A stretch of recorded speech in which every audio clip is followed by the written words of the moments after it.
대학보험에서 상해 수술비, 중환자실 입원 일당, 팔대장애, 수족구 필요 없다고요? 그럼 실비만 가입하면 되지 왜 종합보험을 가입하세요? 건강보험에서 많이 지원돼서 가입 안 해도 된다 하는데 그럼 정말 실비만 가입해도 되는 거 아닐까요?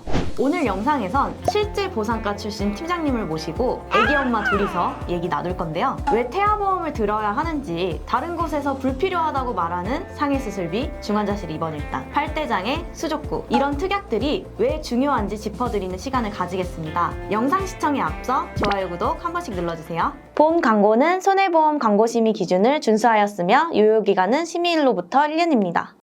안녕하세요, 팀장님. 간단히 자기소개 부탁드려요. 네, 안녕하세요. 저는 김재훈 본부장님이랑 같이 보험회사 보상과와 약관분석팀에서 근무를 했었고요. 지금은 설계사로 일하고 있는 김은혜라고 합니다. 제가 오늘 너무 답답해서 이 영상 네. 찍자고 했잖아요. 네. 맨날 이런 특약 다 필요 없다고 하는데 아니 그럼 실비 만들지 왜 종합보험이 필요합니까? 그러니까요. 이게 단순히 보험을 판매하고 끝나는 게 아니라 보상이 진짜 중요한 거거든요. 나중에 아이가 아프게 태어나거나 아니면 뭐 사고가 날 수도 있는데 이게 너무 보험료 싼 거에 꽂혀가지고 중요한 걸 좀 놓치는 게 많으신 것 같아요. 대표적으로 상해 수술비, 중환자실 입원 일당, 팔대장애, 수족구 필요 없다고 하잖아요. 네. 좀 항목별로 한번 얘기를 나눠보면 좋을 것 같아요.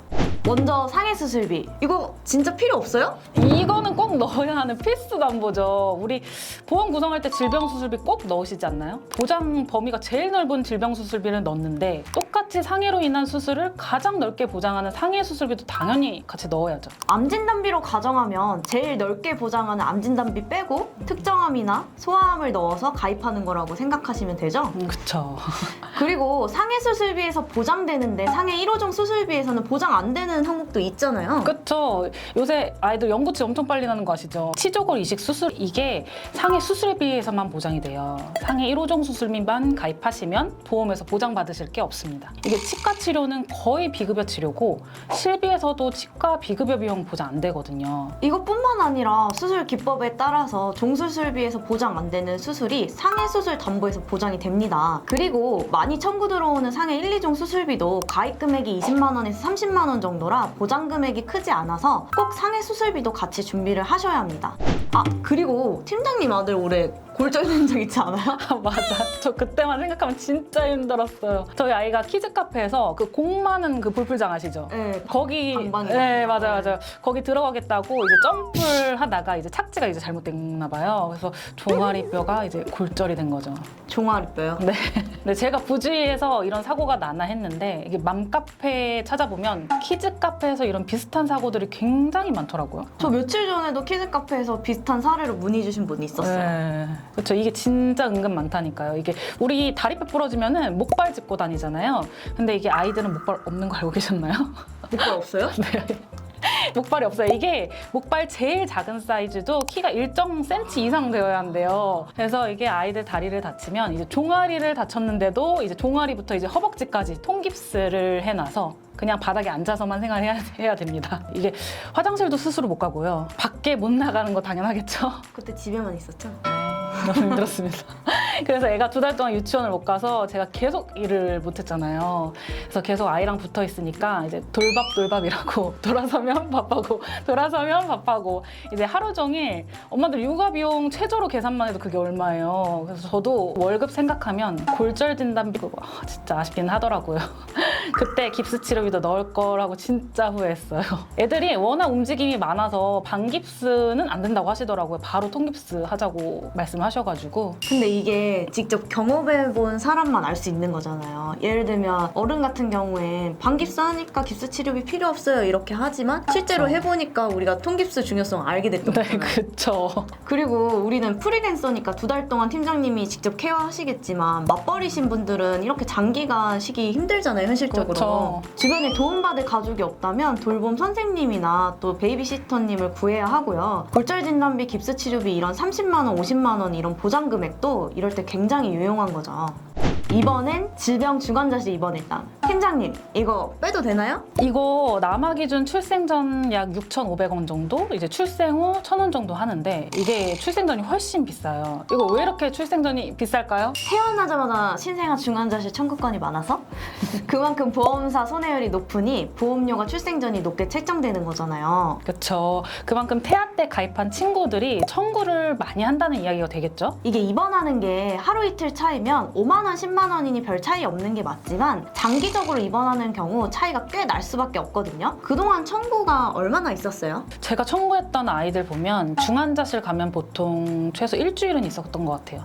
근데 이게 장기적으로 가게 되면 보험금 차이가 더더욱 많이 나겠죠? 근데 이 담보가 매달 뭐 10,000원씩 내는 거면 우리도 선뜻 추천하기가 어렵죠. 비싸니까. 그쵸. 니큐 입원했을 때 자기 부담금이 적어서 뭐 임신기간 뭐 7, 8달 아끼자고 뺀다는 건 이제 혹시 모를 경우를 대비해서 드는 보험의 의미가 좀 없지 않나. 이거 예시를 한번 들어보면 더 좋을 것 같은데요. 아이가 태어나서 저체중환은 아니지만 자가호흡이 되지 않아 중환자실 니큐에 3주 입원했다고 가정을 한번 해볼게요. 화면과 같이 가입이 되어 있으면 질병 입원 일당 1에서 30일에서 21만 원, 1에서 180일 105만 원, 중환자실 105만 원, 총 231만 원이 보장이고요. 중환자실 입원 일당을 제외했을 땐 총 126만 원이 보장됩니다. 실제 보장을 비교해보면 105만 원 차이면 좀 나죠? 그렇죠. 이렇게 계산해보니까 좀 더 와닿지 않아요? 우리 어렸을 때 500원 하던 빼빼로도 이제 편의점 가면 2,000원인데 보험료가 계속 그대로인 건 말이 안 되잖아요. 보험료가 물가 상승률이나 손해율을 고려해서 상승한 건 맞는데 그렇다고 필요한 보장을 빼는 건 저는 정말 추천드리지 않아요. 그리고 출생 전이 높긴 해도 임신 기간만 내는 건데 저는 요 중환자실 입원 일당 꼭 챙겨가셨으면 좋겠습니다. 그리고 문의 주시는 분들이 5만 원대 보험료에 좀 꽂혀 있어요. 실손 포함 5만 원대로 설계해주세요. 이런 말 좀 많이 듣지 않으세요? 네, 맞아요. 이게 예전에는 출생 후 실비 합산 5만 원대가 가능했어요. 그래서 블로그나 유튜브 보면 태아보험 출생 후 5만 원대면 충분합니다. 이런 거 많이 보셨을 거예요. 근데 지금 실비만 출생 후 29,000원이거든요. 그래서 그렇게 구성하고 싶어도 못합니다. 저 팔대장에도 질문 드리고 싶어요. 이 담보도 본부장님 청구권 몇 번 있으시잖아요. 저 이번 연도에 내병변장애 2번, 청각장애 1번 있었어요. 장애 진단은 가입하고 바로 진단받은 경우도 있지만 돌진하고 진단을 받을 수도 있습니다. 청각장애 진단받은 친구는 처음에 원인이 왜 그런지 몰라서 원인을 찾느냐고 치료하려고 이 병원 저 병원 다 가보고 한의원도 가셨는데요. 한의원에서 치료받는 게 좋다고 해서 유명한 병원에 가서 치료와 첩약을 받았는데 이게 다 비급여 진료라 실비에서도 혜택을 전혀 못 받으셨어요. 결국 최종적으로 청각장애 진단이었고 인공화호 시술도 했는데요.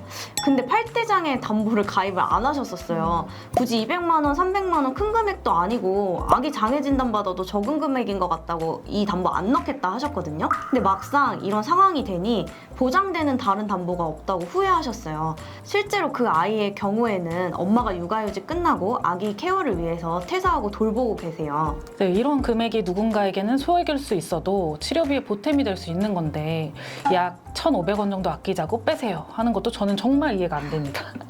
이게 막상 내 상황이 되면 다르거든요. 물론 누군가한테는 사람마다 가치관이 다를 수 있겠지만 우리가 이제 태아보험을 가입하는 이유가 아이가 어떻게 태어날지 모르니까 드는 게 가장 큰 이유지 않겠습니까? 그리고 팔대장애 진단비는 장애, 심한 장애 1,000만 원까지도 가입 가능해요. 보험료가 비싸니까 다들 줄이고 싶어 해서 줄여서 세팅을 해드리는 거지 예산만 괜찮으시면 저는 최대까지는 아니더라도 500만 원 정도로는 추천을 드리고 있어요. 저 오래된 태아보험 영상 보면 500만 원으로 추천드리고 있는 거 확인도 가능하실 겁니다. 보험료가 비싸다는 건 그만큼 손해율이 높다는 의미이기도 하니 팔대장애 여러분 정말 빼지 않으셨으면 좋겠어요.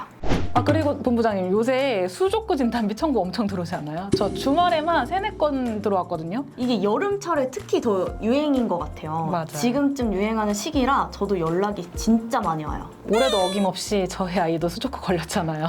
정말 우프게도 진짜 매년 걸리네요.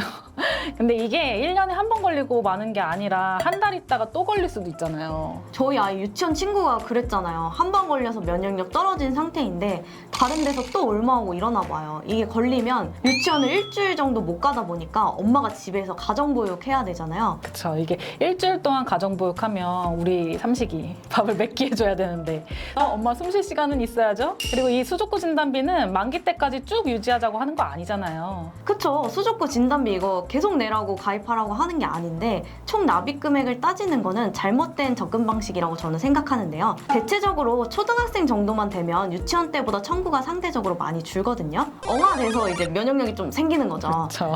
그럼 그때 담보 삭제하시면 돼요. 수족구 담보는 계속 쭉 납입하셔라 이런 의미로 추천드리는 게 아니고요. 어릴 때 유용하게 쓰고 필요 없어지면 삭제하시면 됩니다. 맞아요. 가입하고 나면 담보 삭제는 가능하지만 담보 추가는 안 되는데 나중에 추가하려면은 최소 보험료 10,000원, 20,000원 이상으로 가입해야 되니까 이것저것 덧붙여서 가입해야 되거든요. 그래서 태아보험 하실 때 꼭 같이 하세요. 마지막으로 응급실 내원비 이건 어떻게 생각하세요? 저 이거 진짜 유용하게 잘 쓴 담보예요. 특히나 어릴 때 고열로 응급실 자주 갔거든요. 이게 응급 환자로 분류되면 응급관리료, 뭐 쉽게 진료비를 제외한 응급실 이용료라고 보시면 되는데 이 응급관리료는 많이 나오진 않지만 그만큼 뭐 이것저것 검사를 하다 보면 응급관리료를 제외한 병원비가 꽤 나오는 경우도 있어요. 그런 부분을 여기서 메꿔나갈 수 있는 거죠. 아이들 어릴 때 38도 넘어가면 위험한 거 아시잖아요. 열이 해열제로도 안 잡히고 열이 계속 오르면 응급실을 안 달려갈 수가 없어요. 38도 넘어가면 응급 환자로 분류될 만큼 아이들한테는 진짜 위험한 상황이죠. 이게 열 때문에 열경련하는 아이들도 있잖아요. 그리고 저희 애기는 콧구멍에 그 보석 스티커를 넣었다가 스티커가 안 빠져서 응급실 간 적이 있었어요. 기도로 넘어가면 위험한 상황이 되니까 내시경을 이용해서 제거했거든요. 생각보다 아이들은 우리가 잠깐만 한눈 팔아도 사고가 날 수 있습니다. 진짜 이러면 엄마 가슴 진짜 쿵 떨어진다니까요. 이게 아이들 어릴 때는 이제 뭘 모르니까 뭐 입, 콧구멍, 귓구멍 온갖 걸 다 넣잖아요. 이렇게. 이물사고로도 응급실 내원하는 경우가 있어서 이게 내가 아이를 키우면서 직접 느껴봐야 와닿는다니까요. 그러니까요. 수족구 진단비도 그렇고 응급실 내원비도 그렇고 보장 금액이 생각보다 적은데 보험료가 비싸다라고 느끼실 수 있거든요. 근데 그 의미는 곧 그만큼 청구가 많이 들어와서 보험사 입장에서는 더 싸게 팔면 손해니까 이 정도 보험료로 측정됐다는 의미이기도 해요. 어떤 상황이 펼쳐질지 어떤 질병이 걸릴지 몰라서 드는 보험이니 아이들이 많이 청구할 수 있는 특약들은 챙겨가시는 걸 추천드립니다. 오늘 저희가 실제 육아 경험과 보상을 바탕으로 불필요하다고 말하는 특약을 왜 필요한지 설명드리는 시간을 가졌는데요. 이 영상 올리기까지 고민이 많이 됐었어요. 보험료를 가성비 있게 구성하는 것도 중요하지만 실제로 많이 청구가 들어오고 필요한 것들은 빼지 않으셨으면 하는 마음에 안내드리게 되었고요. 저희 보답하는 유니팀은 당장 가입에 급급하지 않고 정말 오랜 기간 동안 인연이 되었다는 생각으로 한 분 한 분 정성껏 모시고 있습니다. 단순히 보험을 팔고 끝나는 게 아닌 아이의 성장을 함께 할 수 있는 인생의 파트너라는 생각으로 임하고 있으니 정말 우리 아이 보험 제대로 된 담당자 만나고 싶다 생각하시는 분들은 망설이지 마시고 편하게 상담 신청 남겨주세요. 상담이 필요하신 분들은 상단에 연락처로 문의 주시거나 카카오톡 플러스 친구 보답하는 유니를 검색해 주시면 상담 가능합니다. 오늘 영상이 도움되셨다면 좋아요, 구독, 알림 설정 한 번씩 꾹 눌러주시고요. 다음 시간에 만나요. 안녕! 본 광고는 손해보험 광고심의 기준을 준수하였으며 유효기간은 심의일로부터 1년입니다.